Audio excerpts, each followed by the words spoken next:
आज आपण रेस्टॉरंटमध्ये महागडे मिळणारी शाही अंडा करी घरीच बनवणार आहोत। त्यासाठी एक वाटण तयार करायचं आहे। 4 मोठ्या आकाराचे तळलेले कांदे घेतलेले आहेत मी ते।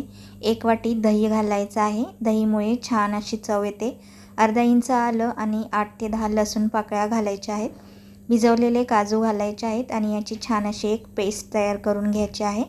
पेस्ट तयार आहे। आता उकडलेली अंडी आपण तळून घेणार आहोत। तर कढईत तेल घालून अंडी आपल्याला तळून घ्यायचे आहेत। अंडी आपली तळून झालेली आहेत, काढून घेऊयात। आता याच्यामध्ये खडे मसाले घालायचे आहेत।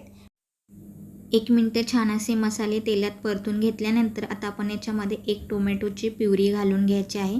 तीही आपल्याला छान अशी परतून घ्यायची आहे। तयार केलेले वाटण आता याच्यामध्ये घालून तेही 2 ते 3 मिनिट या मसाल्यांमध्ये व्यवस्थित असं परतून घ्यायचं आहे।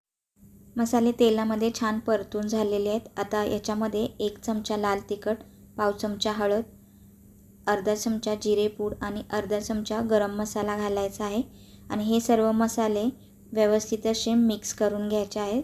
2 ते 3 मिनिट मसाले छान मिक्स करून घेतले आहेत। फ्राय केलेली अंडी मसाल्यामध्ये घालून घेऊयात आणि मिनिटभर आपल्याला अंडी मसाल्यामध्ये छान अशी परतून घ्यायची आहेत।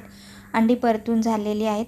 आता गरजेनुसार याच्यामध्ये पाणी घालायचं आहे, मीठ घालायचं आहे आणि झाकण लावून 2 ते 3 मिनिट आपल्याला हे शिजवून घ्यायचं आहे। आता झाकण खोलून आपण याच्यामध्ये कसुरी मेथी घालून घ्यायची आहे आणि आवडीनुसार आता आपण याच्यामध्ये क्रीम घालून घेऊयात। क्रीम व्यवस्थित अशी मिक्स करायची आहे आणि गार्निशिंगसाठी आपण याच्यामध्ये थोडीशी कोथिंबीर घालायची आहे।